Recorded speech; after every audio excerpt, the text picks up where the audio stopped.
है कि भगवान नंदी पर उल्टे बैठे थे। आपको पहले भी कथा में कहा, इंद्रदेव ने यह बात सामने रखी थी ब्रह्मा जी से कि ब्रह्मदेव भगवान शंकर से कहो कम से कम सीधे बैठ जाएं। भगवान बोले हम नहीं बैठेंगे सीधे। तो पूछा क्यों? कि हमारा कोई बाप नहीं, हमारा कोई भाई नहीं, बारात कैसे देखेंगे? आगे से नंदी देखेगा, पीछे से हम देखेंगे। इसलिए नंदी पर उल्टे बैठे थे, शादी करने जा रहे थे, बिल्कुल उल्टे। सबसे अच्छी दिशा कौन सी होती है? 4 दिशा हैं, पूर्व पश्चिम उत्तर दक्षिण। सबसे अच्छी दिशा कौन सी है? पूरब और पश्चिम को लोग मानते हैं। पूजन करने बैठते हैं तो कहां बैठते हैं? पूरब और पश्चिम में, ठीक है। पर शंकर उल्टे हैं, शिव उल्टे बैठे। इसलिए शिव आराधना कहां होती है? शंकर जी का जो जलाधारी है वो कहां है? उत्तर की ओर, उत्तर की ओर जलाधारी। शिव के भगत शंकर का पूजन करने बैठते हैं तो कहां बैठते हैं? दक्षिण की ओर। दक्षिण में भगत बैठता है, उत्तर की ओर जलाधारी रहती है।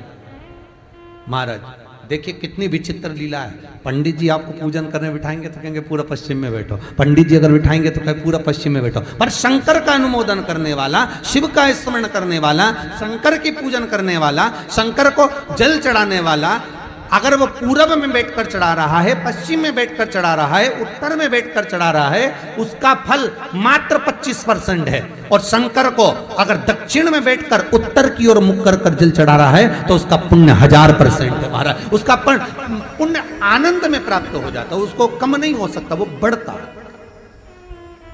उसमें कमता नहीं रहती। एक प्रैक्टिकल करके देखना, छोटा सा प्रैक्टिकल, छोटा सा है। मान लो किसी व्यक्ति को बहुत तेज बुखार आ रहा है, ठीक है, बहुत तेज बुखार है। कोई बच्चा है, कोई बड़ा है, और उसको बहुत तेज बुखार आ रहा है, बहुत तेज। अब आज के जमाने में बुखार कोरोना के चक्कर में भी है, वो भी ध्यान रखना हो। पर मान लो किसी व्यक्ति को बुखार बहुत तेज आ रहा है और बच्चा तप भी बहुत रहा है। 1 लोटा पानी महाराज लेकर जाइए, उल्टे हाथ में उस कलश को रखिएगा, सीधे हाथ से उस कलश के ऊपर हाथ रखकर लेकर ऐसे कैसे ही मंदिर में चले जाओ शंकर जी के। दक्षिण की ओर खड़े हो, उत्तर की ओर मुख करो, एक पात्र भी लेकर जाओ, उस पात्र को जहां से पानी गिरता है वहां रख दीजिए और उस पानी को शंकर जी को चढ़ा दीजिए। उस पानी को लेकर जाओ, एक बाल्टी में डाल दो, दूसरा पानी उसमें भर लो, जिस व्यक्ति को बुखार आ रहा है उसको स्नान करा दो।